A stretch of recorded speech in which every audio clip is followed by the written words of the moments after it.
Sepeli kaka biso nyonso tokufa mutu atikala tepo tozomona lokolo ndireleti aya lukuteleki ma miso ezame mobala lelaka te pasi na motema. Réponse akopesa biso ezali kaka yondo kobongisa mboka oyo po tozomona mboka yango banda élection esalama likambo moko ya malamu eza te.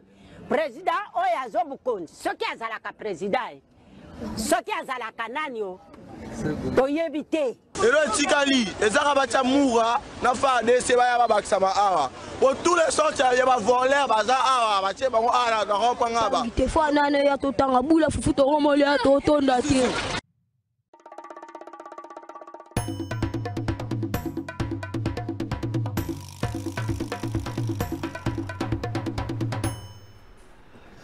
Merci beaucoup. Avant de bande d'émission, j'ai mon vocal, mon réseau bêta. Ah, Congo est bien. Babi mikolo bakamnyo samabe na Congo bazobengango Adjani. Bakamnyo samabe bazobengango.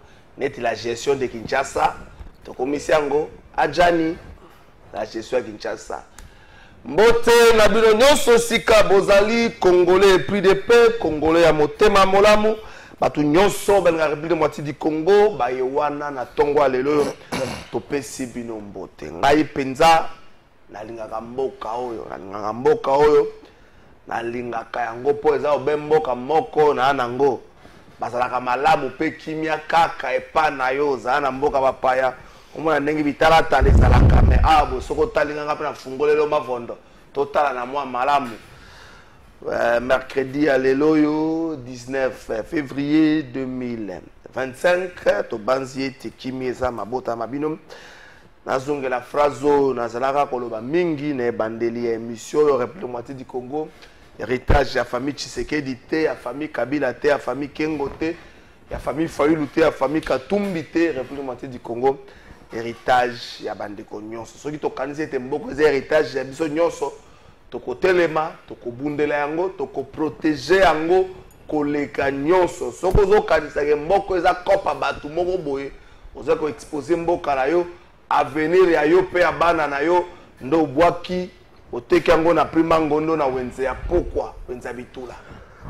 Pesi bino makasi na ngai susu, na FRDC, makasi na ngai na police, makasi na ngai na baelema, nyonso ba service de sécurité pe ya renseignement ya mboka na biso na koloba na annoncer émission na la sabino ba inviter na pe sabino moi quelques informations na la sabino ba inviter pe na sa gouverneur makambo moko eza bien bo sa kabato ba benga ngai o sala malamu parce que ba ko kanga gouverneur te pour non assistance à personne en danger na éviter ba inviter na ngaso ba koloba on peut arrêter le gouverneur pendant l'assistance à personne en danger.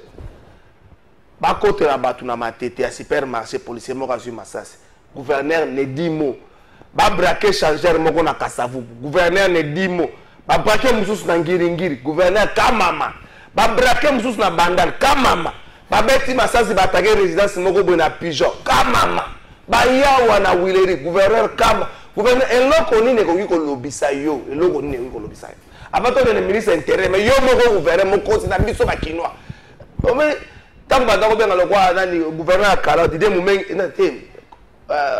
la famille révolutionnaire, vous avez ambassadeur na Brazza, qu'est-ce qu'on a au Sénégal? Christophe Muzungu, le premier citoyen de la ville. Aso so mikumba wana. Toko makobengo le premier citoyen de la ville, on comprend que ça mokonzi na biso to ndengene. Na komi ko senga baka na gouverneur pour non assistance à personne en danger. Ba kilo za danger, mais gouverneur a so assister biso. To na danger ya nzela. Lobi la longwe na ville na 17h, soit arrivé à la cité verte à 22h passées. Bako kanga gouverneur pour non assistance à personne en danger. Ba magistrat bota neni boko kanga gouverneur. Ba to fazaka la recherche et infraction boko kanga gouverneur pour non assistance à personne en danger. Après sur vacances na Augustin Kabou ya lobi bolzako zela mokonza pesa bino mokonza pesa bino boko mela ko sala ka ba association omona Azokaf association des sorciers congolais boko mela ko sala ka gouverneur ba ko kanga ta pour non assistance à personne en danger. Ça le bibo batu boko benganga siko mokala boko benganga na suka non bazola na cabinet pona ebongo so bozola na cabinet pona ngane asani bakino ba la pe pona bino na cabinet ya gouverneur bakino ba la pona bino so le bibo yo bangonde bazoluka yo bangonde za malamu te biloko bangonde kamba zongela pe bureau na hôtel de ville tika Hilton tika yango effort de guerre sur la garde. On sait que c'est un bambou. Yo moko va na on sait la hôtel comme bureau poani. Zone la paye hôtel de vie. So on comme seulement 1200 bango va bon sango ekoki. Zone la paye ngwana monsieur le gouverneur. So qui était au ça la prière. Nzamba benga na molima ya kosala ba bureau ya luxueux ozonga na ba bureau ya Kinshasa po biso secteur to libi eta to sala kadango.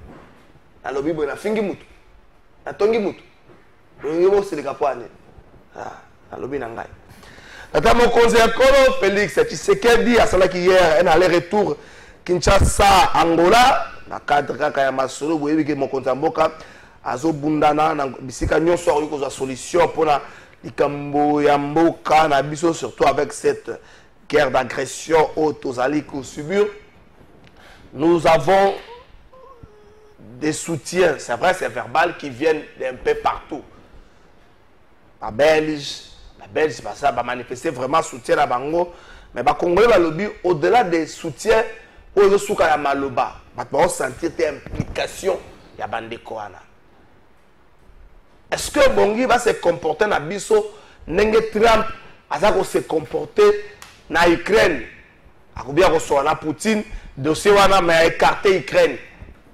Et Poutine a annoncé être prêt à dialoguer directement avec Zelensky. Si Poutine accepte de dialoguer directement avec Zelensky, est-ce que c'est le cas aussi na biso? Faut-on dialoguer directement? Mais tu dialoguer na nani? Poutine, c'est entre deux États. Biso na Rwanda, les solo beta maka déjà, boebi, Luanda, boebi, Nairobi. Les solo beta maka. Est-ce que tu dialoguer directement na nani? Tu remets un peu qu'on réfléchir autour na yango. Batata na biso molimo, mokolo ya lobby, bakuta na vina président Kenya.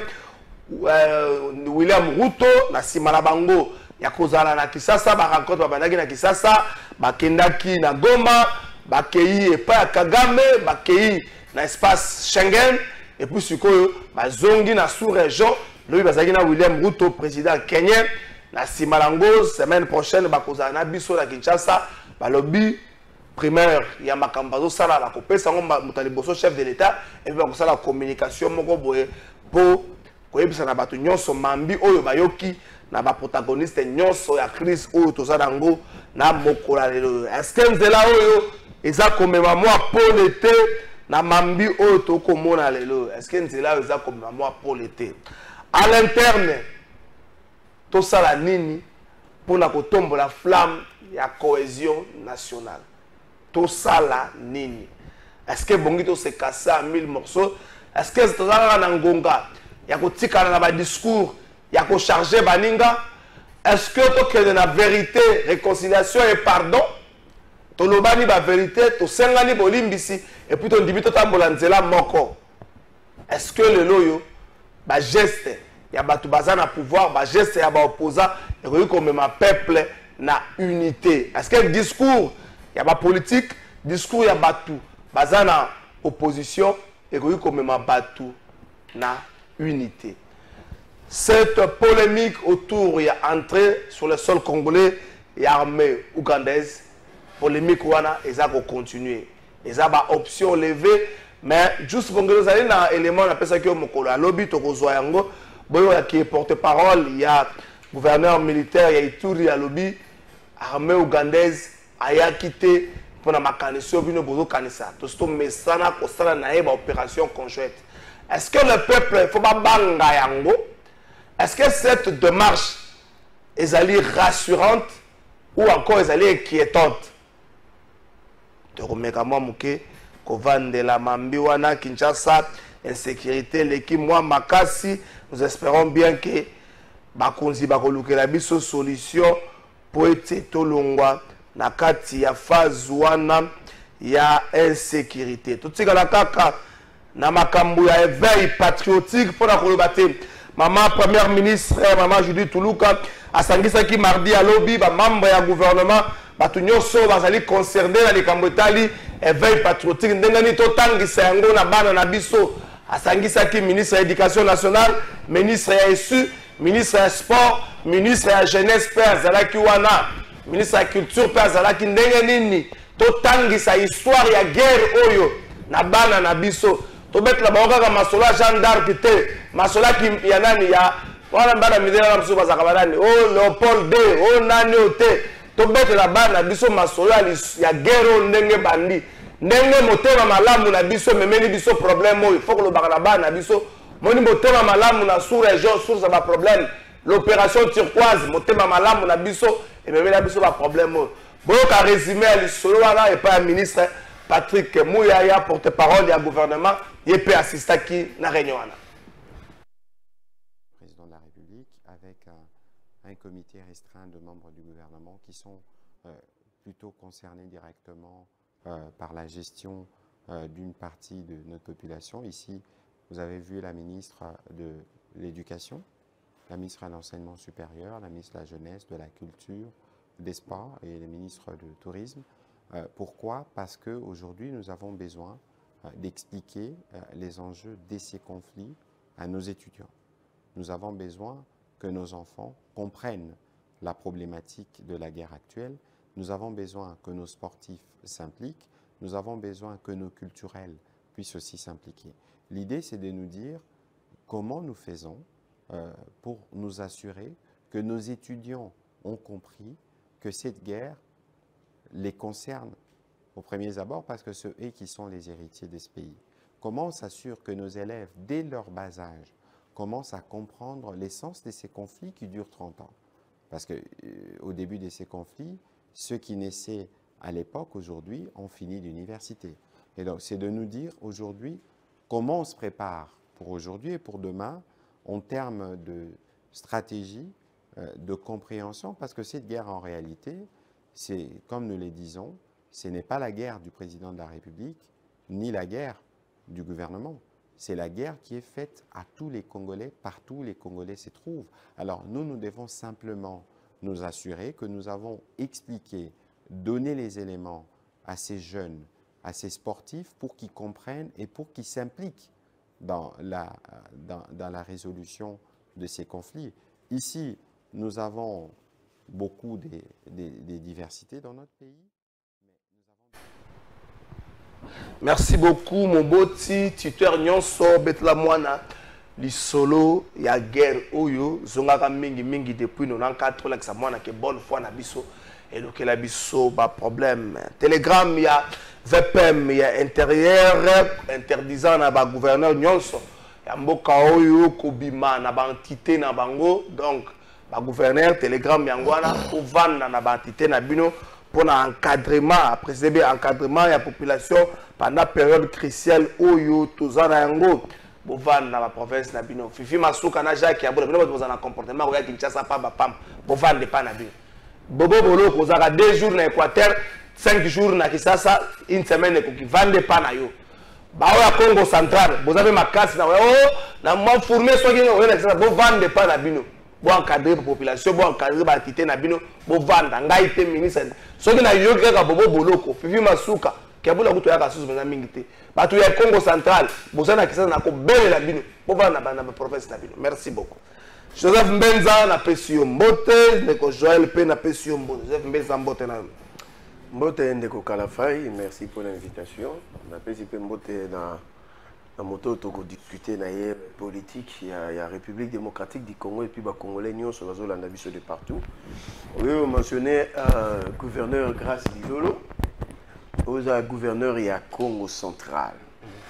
Alors, nangina senga bolimbisi na bana nyonso Congo central, senga bango bolimbisi. Ouais, parce que yo kozana Congo. Oui, batindelenga ba remarque belé ba lobi ozolobe la République, ozolobe la ba province belé.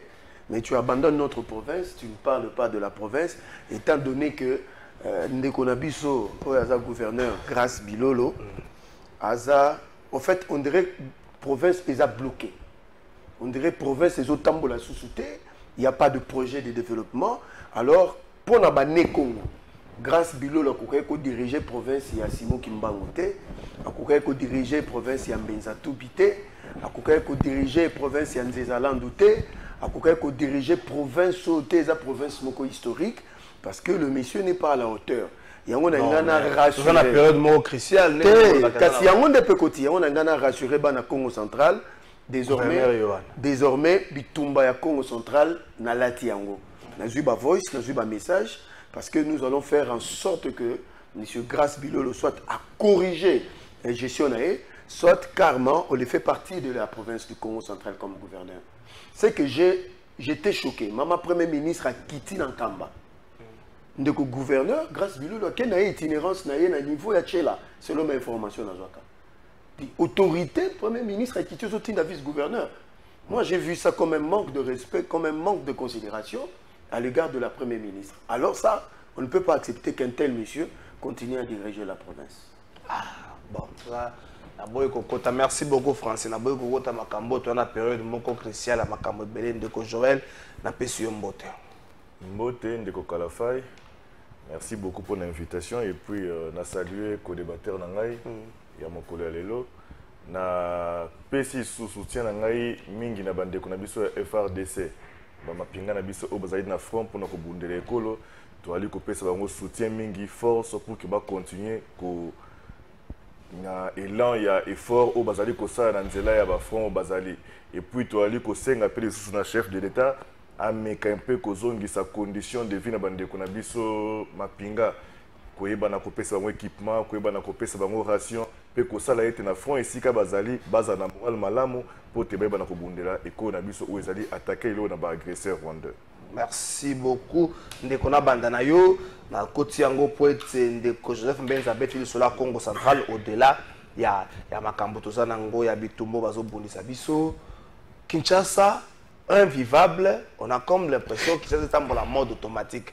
Kotambola na Kinshasa et comme il sumu il faut que kota ba jeune pour na kotambola nzele zate. Ajouter à ça l'insécurité. Pour un homme qui est pesa mu Congo, mais insécurité oyo et komi ko bangi sabato. Le silence, il y a l'autorité, il y a un problème. C'est vrai, on annonce qu'il y aurait eu arrestation à Bandeko Bataka qui changera na Willery et qu'il y aurait eu arrestation. Moi je ne confirme pas, je mets ça au conditionnel. Mais est-ce que le loyo pendant cette période, on a beaucoup de démarches qu'on a faire partir du gouverneur pendant cette période toi là. Oui, mais dès l'entrée de jeu, depuis l'installation de Daniel Bumba, mon côté a fait sa chance dans la gestion de la ville à Kinshasa. Parce que nous tous, nous sommes ses administrés. Et à la présidente de la République, Bisso se focaliser d'abord dans le gouverneur où il y a comme Bisso sécurité dans la ville à Kinshasa. Mais hélas, nous comprenons que le peuple est abandonné à son triste sort. Tous allez vivre insécurité, Mindou qui allait de partout, Massassi allait bêta. Bato bazali ko ba cambriolage ko boto la biloko mais to comme na situation moko invivable na ville ya Kinshasa mais to zali ko zongisa siko parce que biso boto ko loba ke gouverneur qui ende ko sala ba marche ko sala ba pétition oui mais responsabilité mingi zena ba ndeko ya ba députés provinciaux okay. Bango nde bazali na responsabilité ya ko bengisa gouverneur ko yeba qu'est-ce qui se passe en fait na ville ya Kinshasa ou soit ce que tu veux qu'il au-delà qu'on destituer voire même attendre à quitter na bon azali à gouverneur ya ville Kinshasa parce que depuis Abanda depuis installation Ndeko Bumba tout mon réalisation mon côté dans nzela ya Kinshasa Kinshasa yali ko bonga ezali ko demeurer toujours salité Kinshasa yali ko kota ba insécurité Kinshasa to ali ko apprendre que bali ko kanga ba Rwandais partout donc sécurité à ville sécurité à ville ezali abandonné. Et ce qui tu beaucoup de cambriolage, mais récemment, à Baote Koyiba ligne, il y a Premier ministre autre avec tous les honneurs. Donc, tout le monde a que population azali abandonnée, sécurité, il y a bateau, pas policier, pas souciette, mindou qui est alité, pas policier, pas ali insuffisant, pas policier dans la ronde, dans la Kinshasa, dans Boutou, comme on a yangote, ou comme on a toujours mis tout quoi, comme on a kabasele, qu'on ne peut extorquer bateau, qu'on ne peut pas paisible, citoyen, ba moto, qu'on peut pas mbongo et tout cela. Mais pour la sécurité, il y a ma population, bah ça dit qu'on qui paye yangote. Donc, toi dit qu'on sait que vraiment na mort de bon oeil na gouverneur na biso ameka un peu côté la côté wana et ceux qui sont qu'on demeurer na condition de faut que tous ont ici responsabilité na ba députés provinciaux pour se prendre en charge pour que pour meka ko faire quitter biso ou ezali irresponsabilité il y a cabinet à gouverneur to pays mo gouverneur la ville de Kinshasa. Merci beaucoup ndeko Joseph Mbenza. Kinshasa sous mode automatique.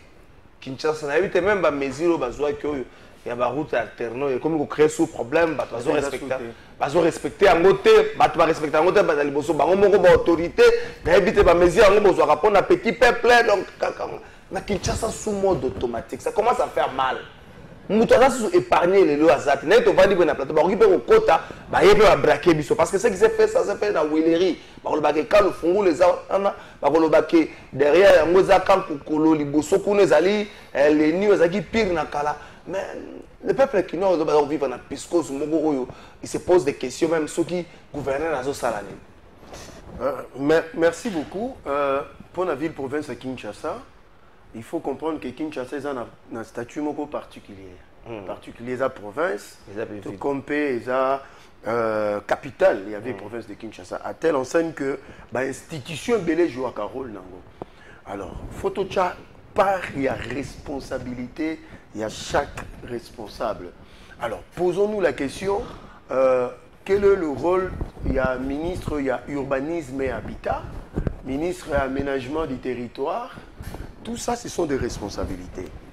Je suis d'accord que Daniel Bumba, c'est lui le gouverneur qui doit rendre compte, mais en ce qui concerne la sécurité, Daniel Bumba ne nomme pas de police. Daniel Bumba n'affecte pas des policiers. Ça, c'est au niveau du ministère de l'Intérieur qui déploie des effectifs et de la police. Mais on sait que je sache, chaque mois, les lots, à moins que je me trompe, Bourgmestre a 20 000 $. Pour 10 000 soutés. Ils ont 20 000 $. Pour Bourgmestre, chaque mois. Bourgmestre. Alors, il faut te poser, parce que ça, c'est le gouverneur qui donne au bourgmestre. Il faut poser maintenant des questions au bourgmestre. Qu'est-ce que vous faites de ces 20 000 $? Parce que ils ont une mission d'assainissement et d'entité. Il y a l'assainissement et d'entité.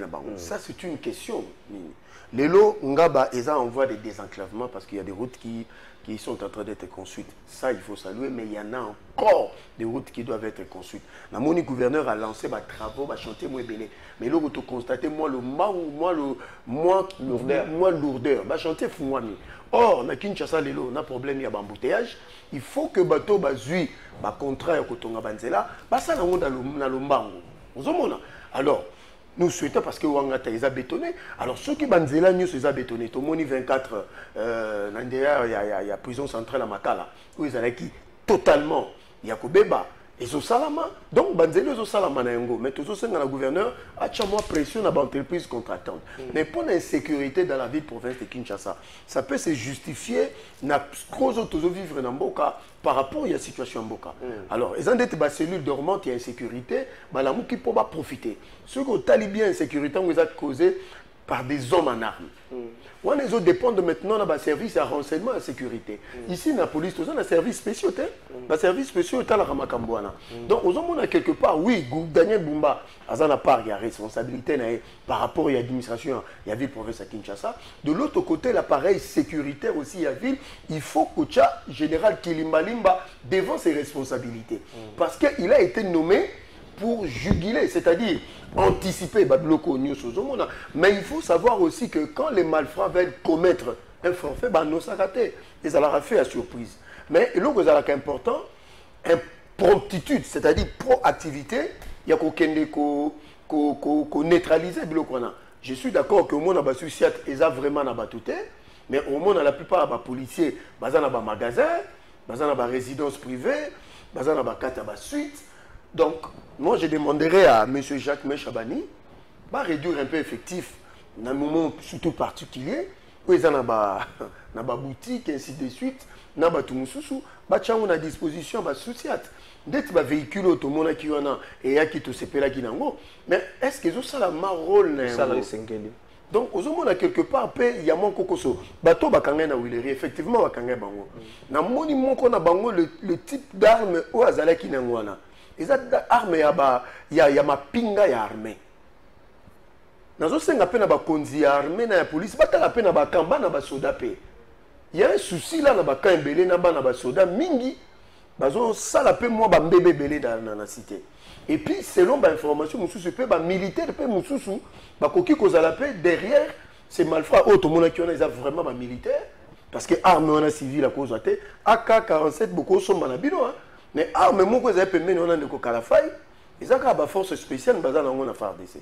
Mais comment ça s'est retrouvé donc, aux Omona, ce n'est pas ici le lieu de dédouaner Daniel Bumba. Il fait son travail, mais précision de taille.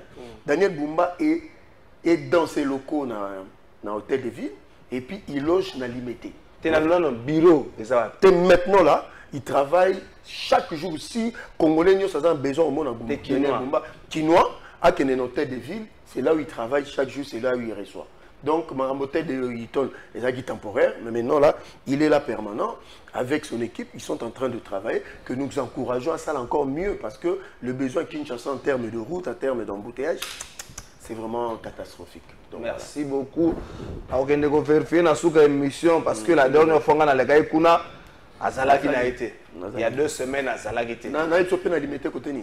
Tu es là, tu es là, tu es là, tu es là, tu es là, bureau, tu es là, bureau, tu es là, tu es là, tu es là, ndako eza esika na ye wana ata azovanda na lola tokobwaka eleka bafaire mais bureau c'est là où il travaille. Ce gouverneur aotravaille na babureau wana amotema makasi te mais dernièrement na kota ki on a même moi te soko ulungwe avenue ezaka nini ozokende ti obima kuna na hôtel de ville oh il y a assemblée provinciale colonel de construction oui soko komi liboso kote wana osisi nini boîte wana ezalaka na mwa triangle ontali te mais lelo ekomi vraiment très propre ekomi très propre oui il a vraiment la salité ezalaki autour ya hôtel de ville eza sauté en tout cas vraiment c'est vivable aujourd'hui donc parce que critique ezalaka na époque Ngobila na début pe ya mandat na ye mais là maintenant soki kino nyonso ki wana vraiment c'est très propre bato bozaka wana bosalaka cop tindelanga photo tinda photo ozobanga nini kende kokanga batuno bapekisi mkokanga photo kuna te kanga photo bazomona na policier kanga bapekisi te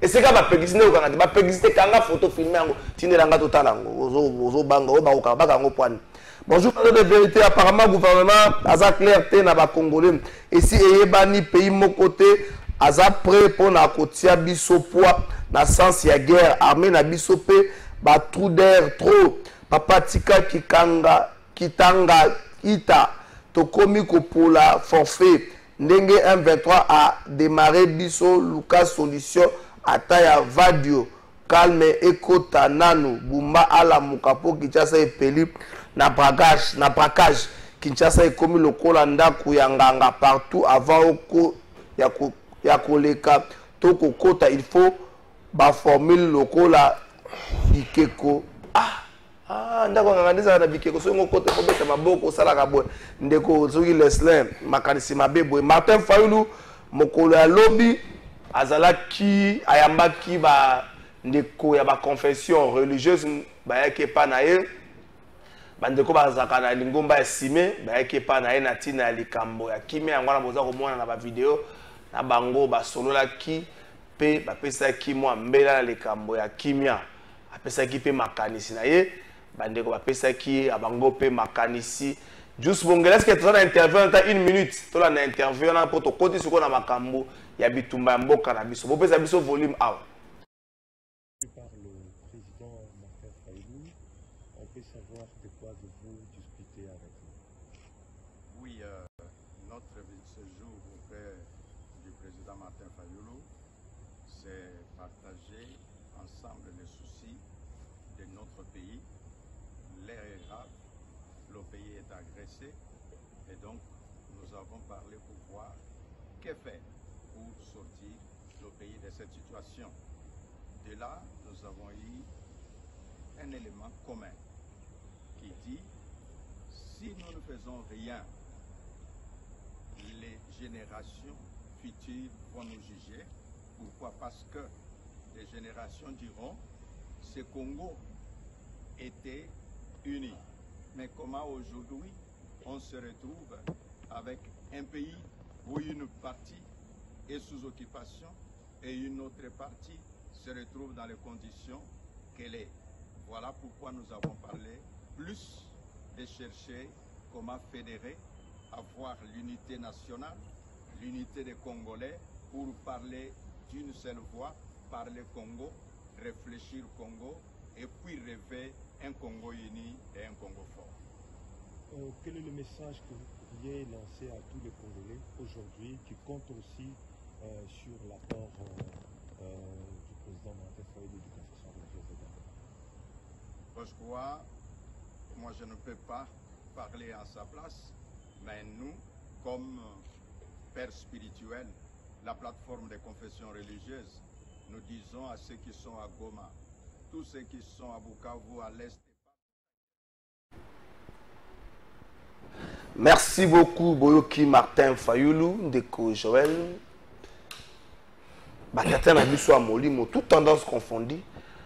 Bami boaki penza na simabino ba politique bo bebisa, photo lo bango bongo, bami boaki penza na poto pona koluka solution. Koto yo SSC na Senko, bazo tambola, to koma na bango bazake pa William Ruto lobby, mais koto yo pe bande kona biso ya sime, bango pe babandi susu pe kotambola pona koluka ndenge nini to sala bomoko po to kanisa libiki ya Congo. Basalaki pa fa lobby bakokende pa ya bande ko mususu bakoyepa na bino ensemble bakokende bakinyoso bazo tambola. Est-ce que vous pensez que les autres tout tikali kaka na ba père spirituel na biso comme unique voie pacifique pour photo le bango ba démarche belé diplomatique eza na Nairobi eza Luanda mingi accoucher souris. Oui, merci Ndeko Trésor. Avant d'aborder le sujet, question à yo na ko rebondir moi mukena Ndeko concernant sécurité na biso ya ville à Kinshasa. Pour na moni intervention ya co-débatteur na ngezaki lokola moi ko dédouanier Daniel Bumba mingi. Si nous citons aujourd'hui le gouverneur Daniel Bumba, parce que c'est lui, c'est le premier citoyen, le premier responsable de la ville. Il conduit le conseil de sécurité de la ville province de Kinshasa. Donc c'est à lui de donner des injonctions aux concernés pour maîtriser, pour avoir la sécurité parfaite de notre ville.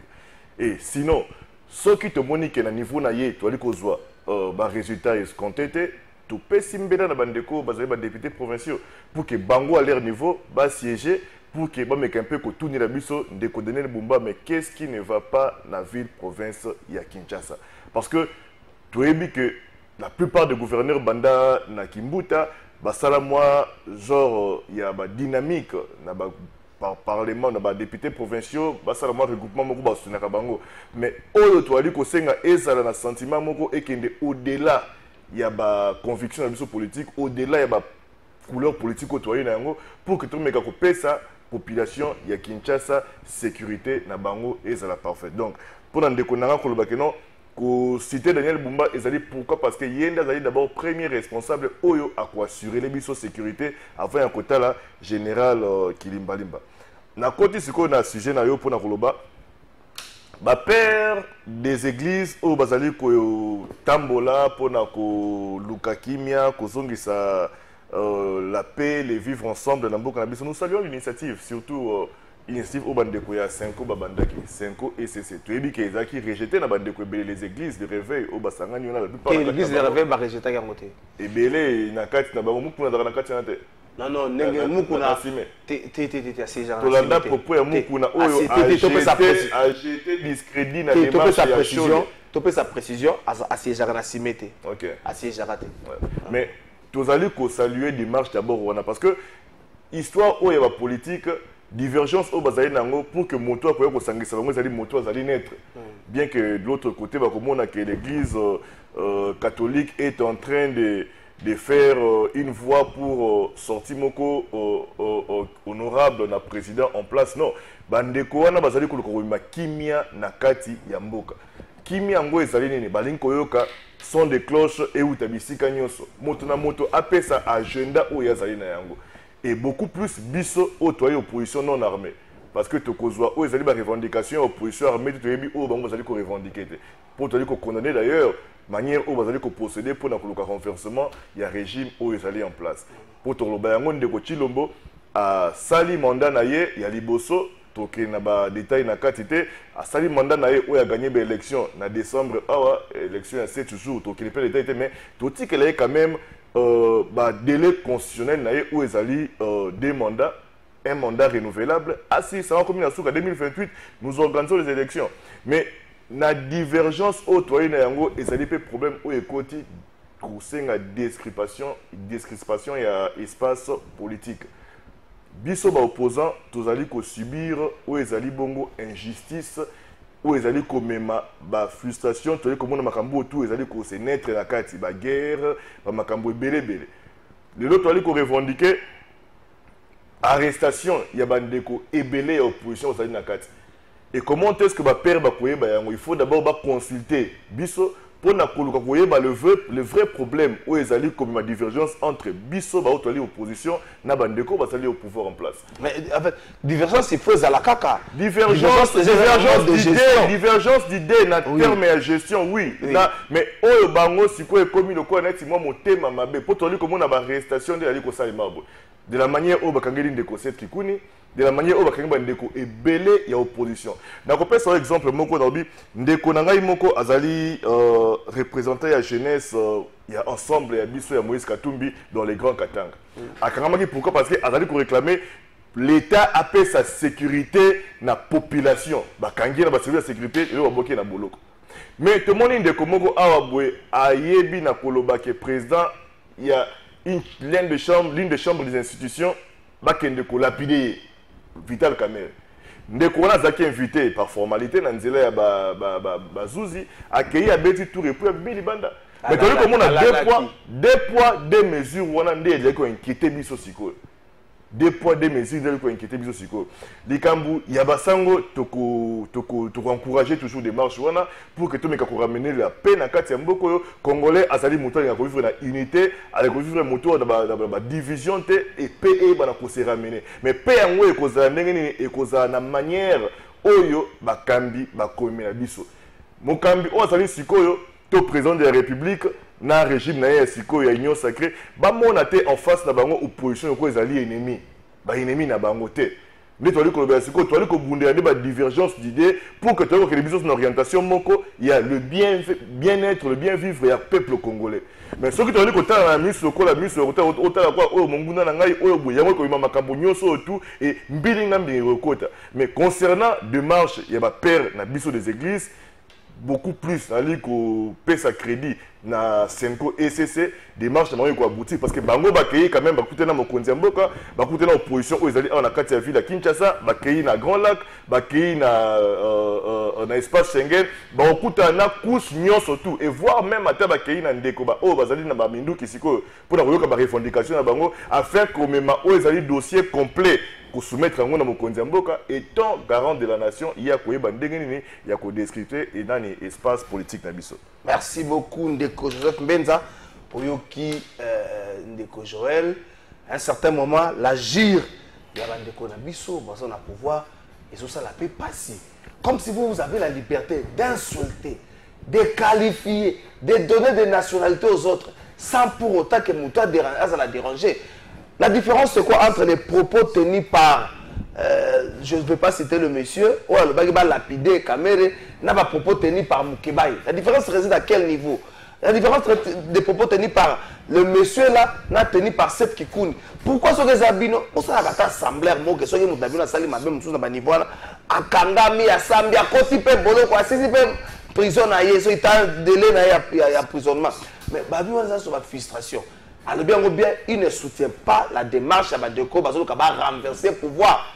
À soutenir et en côté, mais agir na bino, neza comme ma bango, na moi réticence. Vous êtes opposés, mais vous n'êtes pas des ennemis.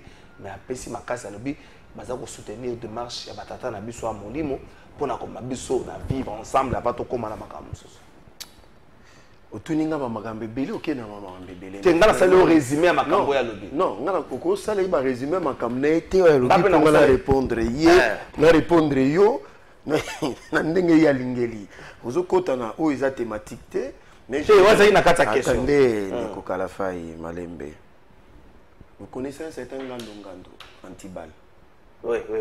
Il est condamné à la peine de mort. Vous connaissez? Oui, il n'est pas de l'opposition. À répondre déjà à la question. C'est-à-dire le régime a bouffé son propre enfant, condamné à la peine de mort. On a continué dans le débat. Bon, j'ai suivi religieusement mon frère. Je ne veux pas revenir sur la ville-province de Kinshasa pour ne pas perdre mon temps. Ok. Des démarches parallèles, Simé. Et c'est Senko.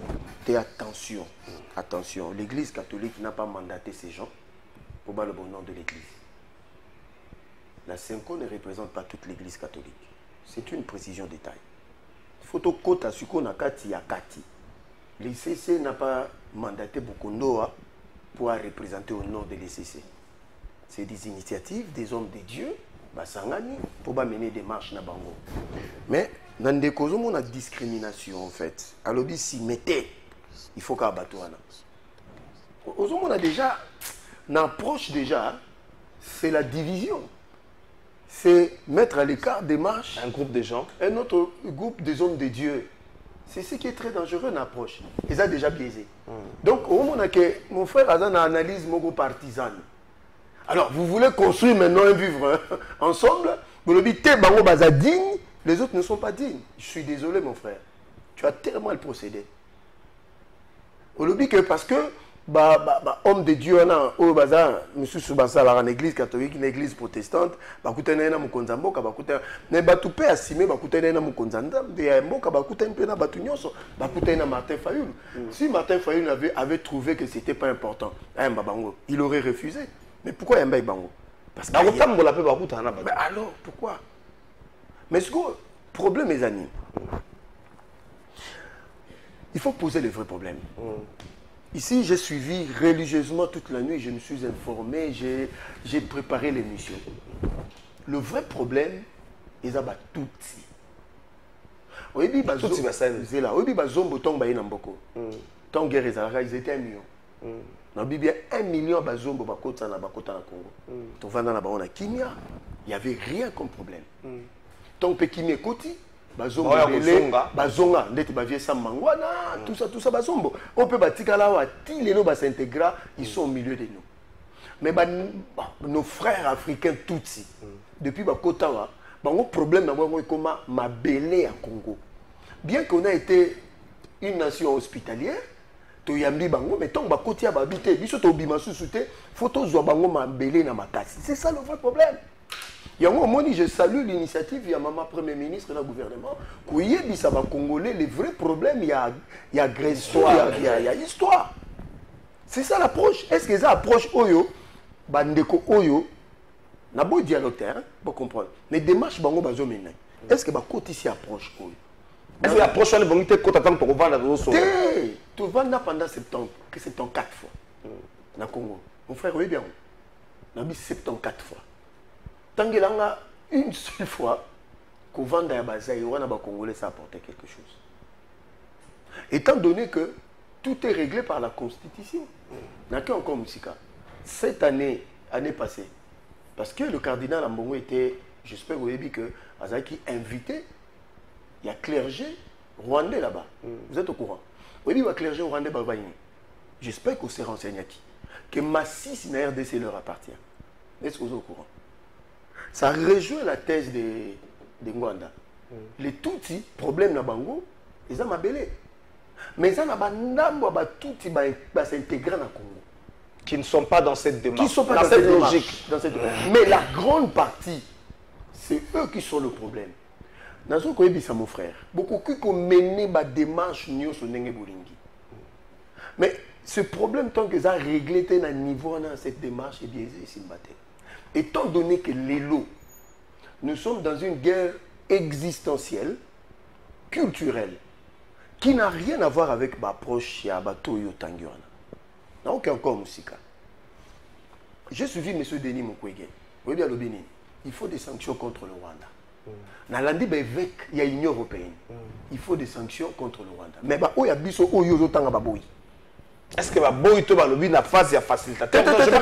Non, la phase à facilitateur pour que soit parti pour. Est-ce que Chole et Bukondo et Ambongo ont reçu mandat d'être facilitateur? Par qui?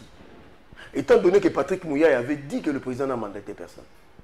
Parce que démarche Ouana. Mais si quand tu parlais, moi je ne parlais pas. S'il vous plaît, s'il vous plaît. Moi j'éclaire l'opinion. S'il vous plaît. J'éclaire l'opinion. Vous aurez votre temps à réagir. Ni médiateur, ni facilitateur, parce qu'il y a un mandaté. Il y a quoi engager Batou. Non, poser des questions. Non, poser des questions. Congolais questions. Congolais ni na feuille de route, il y a Bécholé et les autres qui va coûter un apport Kagame. Ils avaient annoncé ça ici. Non. Ils avaient annoncé ça. Non, non. Tala raconte la Bangwa Liboso. Je vous donne les éléments. Quand ils ont parlé que Bakuta, même Nanang, ils avaient annoncé que Bakuta, même Nakagame. Non, non, attendez. Oui. Attendez. Vous connaissez leur feuille de route. Parce que toute démarche doit être soutenue par une feuille de route, qui est un outil de travail. Le jour, ça va Congolais, vérité. Le jour où il y a Kena Goma, Kokutana Nanga, il y a une vérité, la situation qu'ils ont trouvée là-bas. Vérité dans Congolais. C'est ça aussi le problème. La démarche, elle est biaisée dès le départ. Il ne faut rien espérer dans la démarche. Non, le problème est ailleurs. Non, est-ce qu'il ne faut rien espérer dans la démarche? Je dis le problème est ailleurs. Non, non. C'est-à-dire qu'il ne faut pas même espérer dans cette démarche. Non, c'est l'élément pour la clôture. Le problème est allé sur le plan géopolitique mondial, les acteurs qui sont dans le conflit.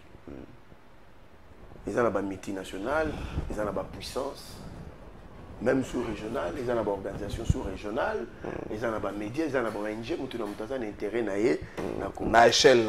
Je pose une question à tout Congolais et tout Congolaises.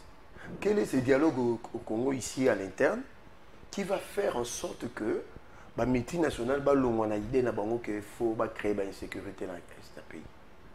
Il n'y en a pas. Problème dans les années. Je suis d'accord que l'approche interne est là, où ça que tu résoudre des problèmes. Mais l'approche doit être autour des questions sécuritaires, pas autour des questions éminemment politiques. Moi, je pense beaucoup plus. Il est temps que Bissonio Stovanda, comme Congolais, moi j'ai compris que Kamera a raté l'occasion. Normalement, le Congrès, il fallait tous les accords signés. À la place publique, discuter en tant que nation. Pour voir des failles et où tu as pu te commiawa n'engeni. C'est ça la seule démarche. Parce que est-ce que pendant qu'on aura à faire cette démarche, de l'autre côté, Bandekouana va continuer comme ça la mission. Pas si aujourd'hui, comme on parle de 5000 personnes déjà enterrées, ce n'est pas encore fini. Donc on continue, on sait que ça fait. On parle de plusieurs blessés. Je suis d'accord. Maintenant, allez poser la question à Monseigneur Melchizedek Sikou, je crois que mon frère le connaît, qui est l'évêque de Beni Boutembo. Il vous répondra à la démarche. Il y a Mbongo, Bukundo, na Béchole. Il a dit atrocité ou en salami. Aujourd'hui, j'étais étonné que M. Cholet, M. Devos Kitoko, bâtit un criminel comme Nangana Agenda. Posons-nous la question, à haute intelligible voix. Makambo ezo salama na Congo. Démarche on a au Kekoumo na Kagame. Je vous informe même certains diplomates africains au Kamo. Comment le Congolais peuvent aller auprès de Kagame? Comment? Il n'est pas acteur dans cette crise. Qui n'est pas acteur dans cette crise? Kagame est acteur. L'acteur majeur. Mais est-ce que... Mais non, ça se traite au niveau bilatéral. Simplement, problème, il y a Bissona na Kagame, c'était la feuille de route de Luanda à Kimi. Merci beaucoup. Merci beaucoup, Joseph Mbenza. 1 minute 30 au rencontré à l'échelle Oyo Mbenza à Bisoawa au niveau de à l'international. Il y a les multinationales, il y a de grandes puissances multinationales. On parle de grandes entreprises, de grandes firmes. Puissance, on parle des États. Cette démarche à Basango, cette démarche à Batata Bisoa Mboli, tout tendance confondue au saluer. Au moins, tu as un niveau l'autre level, ou un niveau à l'international, tu as une solution parce que selon Benza, le problème ne se limite pas à Bisso na Rwanda. Rwanda aussi n'est qu'un patin, il y a bande comment l'autre niveau, tu as aussi la monnaie. Surtout 20 solo et après, niveau 1. Ndeko Kalafa, je m'étonne beaucoup dans la réflexion de que le problème, oui, certes, le problème se trouve au niveau, il y a Hutu, excusez-moi, ensuite, mais ce qui biso l'unité n'est pas à l'interne, tu es bien que Makambonais et ça accès na monguna. Il y a un autre senga décrispation politique et banako salena. Congolais nyo surtout. Si comme autour d'une table, est-ce que vous ne voyez pas que dans la situation où il y a Goma, il y a Est et Mboka Nabiso, si le président Félix Tshisekedi est à gauche, Kabila à droite, l'autre, na musika, na ba makambo bazali ko bunda na yango, au moment que Ekopé a toujours accès na monguna. Et je crains fort dans la communication de Kwazali Kopé Sabiso ya Kolobake non, les pères, les évêques au Bakei, comme on a ça la médiation, il y a un conflit, ils ne sont pas mandatés.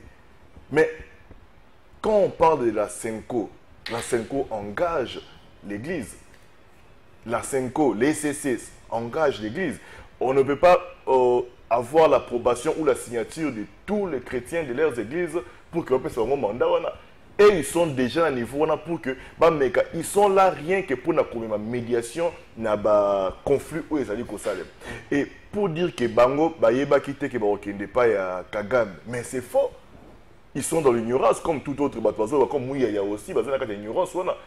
Et je crois bien que lorsqu'ils ont vu le chef de l'État, tout leur agenda a été donné par le chef. Les chefs étaient au courant de toutes leurs démarches.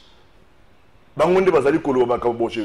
les comprends parce que Bazali Kola qui s'attaque que faiblesse et qui ne discuter na bandeko bazi mindu qui bazali occuper le territoire na biso oui mais basango bazali ko ça démarche moko purement pour na ramener la paix. Beaucoup interdire na basango comme na Kagame était pendant que le président de la République veut discuter face à face avec Kagame. Mais Kagame azali parti moko o azali comme ma crise na kati ya mboka na biso. C'est quand même lui aussi la cause. Et Bassangwana Barokinekomona étant partie congolaise et Barokinekomona étant une partie où vous avez ma médiation pour la paix et les vivre ensemble dans la Katia Congo. Bazali Koyoka, Trobaki déjà que Bazali Koyoka na Mato Union ce sont des cloches, il y a des canaux jusqu'à conflit les alliés Koloba. Mais Bango va pour interdire na Bassangote immédiatement. Mais interdire tu vas pas sa point de vue na Bango. Le cardinal Mbongo était invité par le clergé catholique et Bazali. Ce sont des accusations graves. Et là, on a vu un temps au cardinal, ça, Mbongo Kolobanaye, cardinal rwandais. Non, le prêtre rwandais, pas cardinal, le prêtre rwandais. Bande Konabiso a pouvoir tout un mot pour instrumentaliser dossier où il y a les Kambou, il y a Kimia, il y a Mbo Kanabiso. Tu es bien que na oignon sur Koloba Oobwe. Pour être fort dans une république, il faut avoir une armée forte. Et Nabande Konabiso au Bazali na gestion, les Loyobwe, Yambo Kanabiso, qu'est-ce qu'ils ont fait pour équiper l'armée? Qu'est-ce qu'ils ont fait pour améliorer les conditions des militaires qui sont au front pour défendre notre terre? Armée Nabiso Ezali Kozwa ba se fier na ba groupe ya Wazalendo au Bazali ko armée bango ko peso minduki au Bazali même pas na esprit de guerre Bazali ko kende au et puis qu'on soit mercenaire, on a dit que foutama plus de $8 000 au détriment européen ça soldats congolais on avait que les connaît au baron peut même bazali ko kufa na kati ya franc avec qu'on soit moins de $100 na moyen te ya kotiki ya libotane au batika na Kinshasa pour que akina moral et malom yo ko bundile. Merci beaucoup. Ba détournement ezali ko salama en termes de millions. Merci beaucoup Ndeko Joël, merci. Mais bazali ko occuper armée na bisote. Merci beaucoup Joseph Mbenza Yom to zo maloba. Plus de 5000 morts, plus de 5000 personnes déjà enterrées dans Goma. Ça fait trop mal. Peut-être que dans Goma, vous avez une explication, mais vous avez une question qui était. Moyoka, qui a 2 jours, 5000 personnes qui ont fait. Pour nous, on ne peut pas cailler Covid, mais 5000 bavandi bakufi. Comme tout le monde a dit que cousin à Jésus-Christ, petit frère Nzambe, moi Maria. Asukisi bomo ya bato salami wapi na Goma nani alobi yango porte-parole ya gouvernement alobaki yango lobbying na briefing presse o esalemaki mokolo ya lobby elongo na ye na ministre ya mine atalisi ete souci ya bandeko oyo au-delà oyo bakosala bazozwa minere na biso bazobimisa yango par le Rwanda et puis ezokende lebanda minere la kosa embaka mongongo pesanga lukelinga makambo ebele mais biso nzambe richesse opesi biso lukeli biso ba problème ta ndenge ba yini biso merci ba pesi ope mongongo kondia nguba pe komela whisky pa pamba te ko ya ko beba o cracher mais que biso pe to batelaki to pango to ke na ngamba registre na résumé wane bongo Joseph Mbenza ko parce que le Rwanda depuis 30 ans a construit son économie sur le dos de la RDC et sur le vol de ce qui doit contribuer à la construction de routes, à la construction des écoles et des hôpitaux pour nos enfants. Vous êtes le ministre de Mines, vous connaissez donc plus ou moins tous les éléments qui concourent à cela. On parle de guerre économique, on parle de minerai de sang, nous avons une action en justice contre Apple. Qu'est-ce que vous pouvez nous dire ce soir pour qu'on puisse avoir une meilleure compréhension et surtout que nous vous avons vu prendre des mesures qui concernent notamment des zones minières qui ont été récemment occupées par les forces d'agression. Voilà, merci pour cette sollicitation. Donc ce que je voudrais d'abord rappeler ici à l'ensemble de nos compatriotes, c'est que le chef de l'État, le président Félix-Antoine Tshisekedi Tshilombo, a mis au centre de ses préoccupations le fait que les minerais de la RDC doivent profiter aux Congolais en premier lieu, et également au développement socio-économique de nos populations.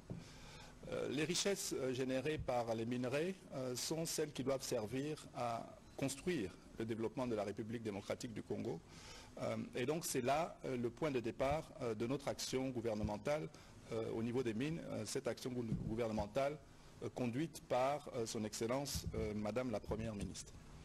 Alors, je dis souvent que les minerais de la RDC sont en fait une richesse sous nos pieds, mais malheureusement un désastre sous nos yeux. Et aujourd'hui, on le vit dans notre chair. Nos populations sont meurtries, nos femmes sont violées, des enfants sont abattus, les populations sont déplacées et vivent dans des conditions désastreuses. Tout ça suite à l'agression du M23 soutenu par les forces rwandaises sur notre terrain. Alors, avant d'aborder l'ensemble des questions que vous avez évoquées, et c'est tout à fait normal de dire que le régime au niveau du Rwanda se sent menacé par les actions qui ont déjà été prises jusqu'à ce jour. Alors, à ce jour, qu'est-ce qui a été fait? On peut classer différents points et différentes actions qui ont été menées au niveau du gouvernement et au niveau du ministère. Merci beaucoup, Madame ministre Yamine, et puis ministre de la Communication, Patrick Mouya. Bonjour, émission Benza Alobi, Senko Bakeli Kolukagame, Félix Nda Tindi Bango, au point d'interrogation, IDPS, et ça passe pour Nabino. Ah, au Tirana, IDPS. Tout ça, la nini, il est là. Bonjour, pardon de vérité. C'est un adage qui dit nul n'est prophète chez soi. Je pense que comme il soit forme, ton dimi, espère qu'il y a conflit à Tchad, mais il y a biso moko, tozo lemba. Tozo lembana niveau nanga azo sala biso eloko et côté lié Alain Carré à Kosa gouvernement ezo sala nini négociation pe boboyi Bukavu elakisi position to komi ko pola na forfait comme si ba komi ko sala marche de santé to d'endurance na esprit à Davos to komi ko kale neti Adjani Fachi Luka labo ya bien to confondre te bistouri na baïonnette pour microscope na télescope. Ah, pour na topé microscope na télescope. Maman Rachel Chilumbu depuis maman Mobutu. Maman Rachel, na évité. On dirait tout ressemble à un bordi tombé. Alors maman Rachel, on peut pas savoir bordi mon côté autobeta. On veut tout confondre te microscope, tout confondre te bistouri na baïonnette. Microscope na télescope. T'as le niveau de réflexion, t'as gagné bien. Joseph Mbenza, à cette phase, tout ça, Nango. Mais il faut réagir. On doit réagir, oui. Une minute. On a une minute pour réagir. Et puis, à cette phase, tout ça, Nango. Tu as une solution, la planification immédiate, à moyen terme et à long terme. Immédiate pour la battre. Même il y a une cessation d'hostilité. Que battre base à la force, c'est-à-dire forcer battre le lot, la tongo. Na place majeure Vangu na Bukavu batu nyoso bakende kwa bango ba sala meeting eza biloko mo bazo forcer but faut que ça na bakino soko moni Congolais la place ko katete ka na ndenga lingi soko kete ko zwa fimbo ko beba ntoto ko pola solution immédiate ezana no ni et pour ça na 1 minute pour rétorquer na makamona nyoso ça fait combien de minutes? Ça fait 4 minutes. 4 minutes et puis 1 minute, c'est 3 minutes à question na 1 minute pour rétorquer. D'abord na lingina. Moi, je ne suis pas ici pour des sentiments. Je respecte, mais ici, il s'agit d'une affaire sérieuse. Nalobi Boye. Ndeko, qu'est-ce que vous avez, quand vous parlez de l'unité, qu'est-ce que vous attendez par l'unité dans ce pays? Étant donné que ici, ce n'est pas le lieu de dire l'agenda de tout politicien ici. Comment vous voulez construire l'unité? D'abord, qu'est-ce que l'unité? C'est un concept en sciences politiques. Aux OP, ça vaut contenu. L'unité, c'est autour de valeurs. 2 345 410 km. C'est ça l'unité. La souveraineté, l'intégrité territoriale. Les restes et divergences, c'est ça partout. Jamais les politiciens, même dans la France et les États-Unis, Bazala n'a la même opinion, jamais. Ça n'existe pas en politique. On est unis par rapport à certaines valeurs. Autour des principes. Autour des principes. Le discours est toujours.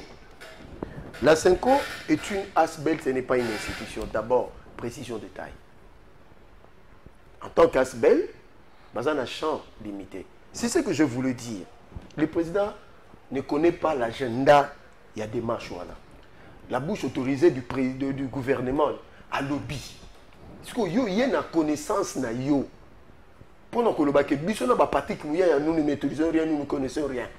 Patrick Mouya qui est tout le temps avec le président de la République, qui assiste dans les réunions, à lobby que le président n'a mandaté personne, le président ne connaît pas leur agenda. Le président Yambi Bango sur leur demande, le président Kopek Sabon démarche na Bango, nous sommes en démocratie. C'est ce que j'ai voulu dire. Et je n'ai pas contredit les institutions. Vous avez une réflexion, vous avez une entraîne, vous avez une information, vous avez une parce que maintenant, minute, vous avez une information. Ça, c'est de deux. Mais, moi, je confirme, peut-être à éviter, les clergés du Rwanda se réunissent en plein air. Les vidéos sont là que Masisi leur appartient. Je n'ai pas inventé. Peut-être vous avez couranté. Un prêtre dans une homélie. Oui. À lobby que Masisi leur appartient, ça c'est au Rwanda. Il y a ce qu'on a dit, ton cardinal Ambongo à Kendeki Kuna. Est-ce que quel est le discours qu'il avait amené que Masisi appartient à la RDC? Maintenant, je pose des questions. Bato Bakendo Mona Kagame, pourquoi Baïbsa Geta s'est retiré, étant donné qu'il est auteur de 5000 morts? Parce que c'est son armée, c'est prouvé par tous les rapports. Il y a un jeune aux Nations Unies. Pourquoi Baïbsi Kagame était retiré-toi? En fait, Bato Bakendaki Bakeko cautionner ce que Kagame fait, donne à l'image à l'international que c'est une affaire de Congolais. Ce n'est pas mon affaire. Et voilà, ils sont venus commander chez moi une paix. C'est là que je dis que la démarche a été biaisée. Si ces gens se sont contenus ici à l'interne entre nous, on pouvait comprendre. Je vous informe que Kagame, son interlocuteur, ce n'est pas Batouana. C'est au niveau bilatéral. C'est entre deux pays. Na Luanda, on a fait des routes à Luanda. Je suis dans le principe, je ne suis pas contredit. Nalobi m'a bêté. Qu'est-ce qu'on a montré dans Ngaï? Mais non, la solution est dans l'Angwebele. Solution immédiate. Solution immédiate, comme je voulais le dire, il y a l'Ibousso. Bon, ma service Bazongo, on peut mettre ça en pratique. Et ce que j'ai aimé aujourd'hui, c'est au niveau de Lubero, notre armée est en train de renverser la tendance au niveau de Lubero. Coup de chapeau. Mais il faut une motivation spéciale dans la FARDC. Hein? Il y a les Bosso. Moi, je suis de spécial. Moi, je suis de ceux-là. Que dans cette armée où il y a trop de problèmes, mais mon Konzamboka a sollicité, a sélectionné un régiment, un bataillon qui n'ont pas été dans le brassage ni dans le mixage, des officiers de valeur qui n'ont pas été dans le mixage ni dans le brassage. Et qu'avec 20 000 hommes motivés, moi, je proposerais au président de la République, Bazouaka prime, il y a semaine, il y a $500. Ok. Oui, c'est faisable, c'est possible. Parce que quand vous avez 20 000 hommes, si vous avez $10 millions, vous pouvez les entretenir. Et que, force spéciale, on a Bunda. Mais, sans oublier aussi, on peut trouver aussi des pays alliés, comme le Burundi, qui est resté avec nous, comme l'Afrique du Sud, par exemple. Merci beaucoup. On fait partiser, mais en interne maintenant. C'est bon à l'interne, on a reçu l'émission. Merci beaucoup. On a repris 30 secondes au sous cette émission. Bon, principe Béato sous qui ça. Dinakopé, clôture. Il y a un séminaire au Basala qui est si là qui mokolo à lobby mardi 18 février 2025. Boyebi, direction nationale, il y a contrôle, il y a préparation, il y a paye, il y a maîtrise, il y a effectif, il y a enseignant. Dans le personnel administratif, il y a un établissement scolaire, l'événement a installé 12 jours, toilettage, il y a fichier, et ça pour Salima. Mais dans mon boko, carte biométrique et bimi pour la réunion sur la sous secteur wana ndeko au sein de la secteur wana sokozo te pate pour message en absence n'enga bon message au benga ngaite au trésor ba désactiver biso kuna to landa résumé ya télé wana. les solos enseignants fictifs. Pendant 12 jours, l'expert ya Dinakopé, na expert informaticien ya Libanda, basangana ki po ba sosola, ba tala ezali ya Dinakop, ba sengeli makambo ekotala paiement enseignant. Na yango na oyo bakobimisa wana excédent bakozwa ekosunga bandeko na biso enseignant. En tout cas carte biométrique bandeko na nga enseignant, surtout bino balandi na nga naza ndeko na bino enseignant. Ngayo natangisaka nasimbaka pembe natangisaka depuis 40 ans. Carte biométrique ekosunga biso kolongola oyo bazali ba fausseur, ba fictif. O bazozwa mbongo ya IPST ya enseignement izanga bazaba enseignant te. Soki mbongo wana batoni balongwe nyonga nyonso. Moi, enveloppe comme ebele, toko soit comme moi, trop bon ça. Conclusion parle d'elle-même. Nous devons migrer vers un plateau technique beaucoup plus performant que celui que l'existant. C'est dans ce sens-là qu'il y aura.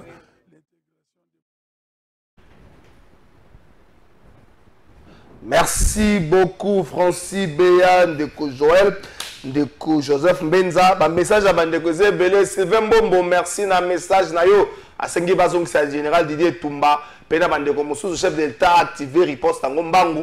Donc Ndeko changer. Ndeko Janvier Mvindi, merci na message na Daniel Bumba ne mérite pas d'être à la tête de la ville-province de Kinshasa parce qu'il n'a pas de vision pour Kinshasa. Que des slogans. Ndeko Trésor, message de signé pour Nangaï Batu, il y a une union sacrée, ceux qui guerre et s'il il faut qu'on bête à bango, Ndeko, Okomi Kombote, merci beaucoup Kalafai, Ndeko Daniel Mambi, insécurité commis mode de vie, Nabiso na Kinshasa, merci, Ndeko Pascal Mvumbi, si ma bureau à gouverneur, Eza Kaka Salté, na entrée, Zando, Soki Tembe, après mission Boya, na Ndeko Mbeza, Ndeko Pascal, tozo ke tozo yande kombenza pour Ndeko Justine Chasanga biso peuple tozo kufa nzala eno bakonzi na biso sikoyo ndenge soldat azolekisa vie na ye na condition ya mabe makasi bu appelé pour la condition de vie ya ba militaire. Une minute tosuki cette émission, solution immédiate, solution à moyen terme et solution à long terme. Ndeko Kalafai, solution immédiate. Ndeko Kalafai solution immédiate, tu dois que d'abord unité. On déconne que des batteurs n'angaï azali ko boya unité. Ah bon unité ta? Il y a Congolais. Il y a unité auquel nous demandons ezali unité. Il y a kozongi sa 2 345 000 km². Il y a un pays na biso ya Congo au boyerita qui est pas prédécesseur na bino. Unité au tu ali ko senga ezali ya kozongi sa armée na biso ezala encore plus forte.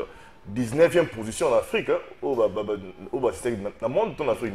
Afrique. C'est une position ma casse armée la biso. Solution immédiate est allée lorsque nous aurons une armée forte de Kalafai. Pour respecter la biso na mokili so ka une armée forte. À long terme, à moyen terme, armée la biso nous demandons au chef de l'État, parce que nous deux ensemble, c'est ce qu'avait dit même notre président, il faut équiper nos militaires, nos FRDC. Il faut leur donner de moyens de pouvoir à moyen terme front pour que base na mémoire moko na morale moko ezala apaisé afin que bakene ko bulisa moninga à moyen terme en face. Solution à moyen terme ezali ya koyeba na kofandisa où ezali ba couche sociale et politique nyonso ya mboka na biso afin qu'on soit décision ensemble comme un seul homme à long terme na mboka na biso pour que tomeka un peu ko solo la na ba makambo ezali ko mema biso na ba nungu to ekola à long terme président de la République ayebaki na ko signer ba accord misuna Kagame pe na ko chérir rien na ba accord ya raffinerie ya or na biso abwe pe Kagame peut comme condition ya ko libérer ba détenus ba généraux tout ba seigneur de guerre ba li ko rafler biso ba territoire na biso na prison ndolo or ba kenda ba ngonde à long terme à solution à long terme à long terme il y a un pays qui est équipé armée na biso ba tika ba détournement au bazali ko sala na niveau ba secteur na bango nyonso bon beaucoup et ça la concentrer à l'armée parce que quand on dit que nous soutenons l'armée l'armée na nga ko soutenir déjà ba taxe na ko futa pour la recevoir batterie na soda pour la recevoir munduki na soda pe pour la recevoir licence na soda wana bon wana ekendaka na soda pour que abundela ekolo na ye. Merci beaucoup au lobby unité la biso et ma biso autour ya superficie ya mboka obi lisolo moko na ba couche sociale nyonso pour na créer cohésion et puis au lobby kopesa makoki na armée wana ba solution yo pesinde. Il a un problème de concept unité cohésion. Moi j'ai posé des questions. Hein? Le contenu, il y a unité aux Zoloba. Moi j'ai dit 2 300 000 au landing, c'est-à-dire aux Zoloba ngana zoboya. C'est-à-dire aux Zoluka arrangement politique, ça c'est pas l'unité, ça c'est pas la cohésion. Ça ce sont des intérêts. Je vais évoquer parce que tu ne maîtrises pas la situation de l'Est. J'invoque Moïndo Zangi, je vais chuter 30 secondes. J'invoque Moïndo Zangi, Bitakuira, qui sont de là, Balobi Boué. Pendant 18 ans que tu évoques que Kabila avait tout le contrôle du pays. C'est ce que tu viens de dire. Attendez. Et surtout pas non, s'il vous plaît, Tokomi la souka. Et surtout pas celui-là. Non, Tokomi la souka, Tokomi la souka, Tokomi la souka. Mixage et bras.